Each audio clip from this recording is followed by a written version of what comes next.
Episode 10. In the past episodes, we've created 84 original characters, all from your incredible and creative submissions. 84? Wow, that's wild. But today's special, because this time, we're creating our very first Emperor of the Sea, his right and left hand man, and his 4 commanders. I present to you, the Monkey Pirates. Before we dive in, thank you all so much for the support. Hit the like button, subscribe for more, and stay until the end for the next prompt. Here we go. Meet Ross, one of the emperors of the sea and the captain of the Monkey Pirates, based on myself. Ross was born to a human and a mink. Growing up in the poverty under the oppressive rule of the Manhala Kingdom, his parents worked as a servant in the royal palace, doing whatever it took just to survive. From a young age, Ross resented his life, the imbalance, the suffering, the fact that some people lived in luxury while others scraped by. One day, the king noticed Ross' strength and potential. He offered him a place among the royal guards in exchange for a better life. But instead of feeling honored, Ross felt disgusted. Why should one man have the power to change someone's life with a word? Why does bloodline define worth? Why are some born important and others not? Those questions turned into fury. That day, Ross killed the king, left his family and the kingdom behind. At sea, he carved his path. Ross has mastered all 3 types of advanced haki. His Conqueror's haki has a unique dual effect. Enemies who oppose him are overwhelmed with hopelessness, sometimes driving them to take their own lives, while allies under his banner feel empowered, awaken, and push far beyond their limits. Ross isn't building a crew based on friendship or loyalty. His mission is simple: give the weak or the strong, the good or the bad, a choice to join him or die. His end goal is to claim the title of the Pirate King, not to rule, but to make the title meaningless. Monkey D. Ross, the Rule Breaker. Meet Aldrich, the right-hand man of the Monkey Pirates, requested by Damien. Aldrich grew up as a starving beggar, surviving off scraps and rats in the alleyways. One day, a passing giant picked him up and brought him home. Instead of harm, the man gave him food and told him stories, tales of battles, islands, and freedom. That man became his mentor. Years later, when Aldrich had grown strong, the giant told him to go out and make a name for himself. He set sail on a broken boat at first. From then on, he built the Golden Pirates, 20 loyal crewmates who followed him through every raid and battle. His bounty grew, his name spread. Then, on a remote island, he met Ross. Ross told him his plan. Aldrich saw his ambition, saw his drive, and challenged him. They fought for 7 days. Aldrich used a golden rifle spear. His golden armament haki made everything he held unbreakable. His Conqueror's haki emitted a golden glow that drained the willpower of anyone who's within his range. He lost, not because Ross was stronger, but because he protected one of his crew during the fight. That moment caught Ross' attention. After the battle, Ross asked him to join. They had the same past, but different views. Still, Aldrich agreed. Aldrich, the Golden Sentinel. Meet Flag, the left-hand man of the Monkey Pirates, requested by Jack. Once there was a pirate crew called the Millibove Pirates. They were known for stealing government tech and experimenting with devil fruits. They fed those fruits to machines, weapons, and even parts of their ship, turning it into a lab of dangerous invention. One day, the captain fed a rare human fruit, model skeleton, into their Jolly Roger. The flag twitched, moved, then it began to change. One by one, the crew started disappearing, pulled into the black fabric. Only bones were left behind. Nothing stopped it. Not weapons, not fire. The captain was the last to vanish. After that, Flag drifted through the sea on its own. Sailors whispered about it, an omen of death, a monster that appears to lost ships, leaving nothing behind. It became a story told in silent nights. Ross heard those stories. He searched for Flag and found it. He stood in front of it and used his Conqueror's haki. Flag froze, then bowed.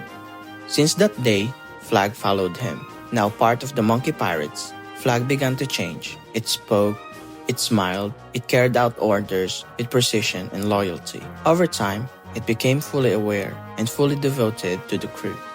Flag, the Whispering Skull.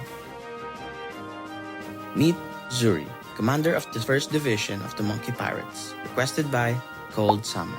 Born in the South Blue, Zuri was unusually strong. His family feared his strength and left him at the Marine base, where he was raised to serve. Over time, he became a skilled sniper with sharp observation haki. In one mission, his cannon jammed mid-battle. With his ship in ruins and the crew injured, he threw cannonballs with his bare hands to survive. That became his new fighting style: raw strength and great observation. Zuri continued to rise in the ranks until he was called into a pastor call. There, he witnessed the full brutality of the Marines. Innocents slaughtered, cities erased. That day changed him. He abandoned the Marines and swore to bring them down. Wandering without a purpose, he was eventually captured and used as the prize in a Davy backfight.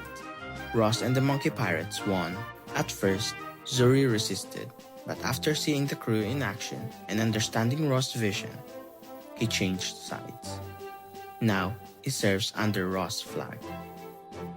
Zuri, the human cannon. Meet Ayaka, the commander of the 2nd Division of the Monkey Pirates, requested by Lashed Graph. Ayaka was born into poverty but stood out for her beauty. One day, the king of her kingdom adopted her and named her a princess. On the surface, it looked like a fairy tale. Behind closed doors, it was abuse. The king used his power to control her, denying her food whenever she refused his twisted advances. Starving and desperate, Ayaka ate the ink fruit, a devil fruit she had hidden away. It gave her the power to bring anything she drew to life, but she had no strength to fight. She escaped the palace and ran. She collapsed on the shore where the monkey pirates had just landed. Ross saw her and asked her what happened. She couldn't answer. She just cried. When the king arrived to drag her back, Ross didn't speak. He walked over and choked him to death. Ayaka woke up on the monkey pirate's ship. Ross offered her food and a place among the crew. She said yes. Ayaka, the Ink Princess. Meet Yoko, the commander of the 3rd Division of Monkey Pirates, requested by Evo. Yoko is a buccaneer by blood. He and his younger brother lived in hiding in Scrapyard Village, a dump site where broken machines and discarded tech piled up.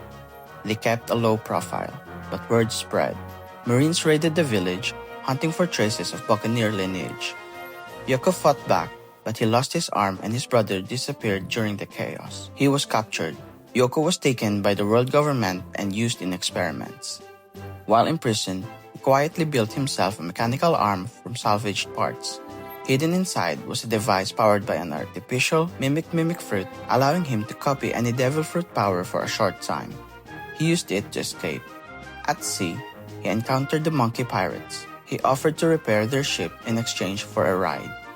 Ross refused the deal, but offered something else, a commander position. Yoko accepted. Yoko, the power loader. Meet Murio, the commander of the 4th Division of the Monkey Pirates, requested by Papa Monday. Murio was born in a distant part of Fishman Island, a secluded area that avoided all contact with the surface world.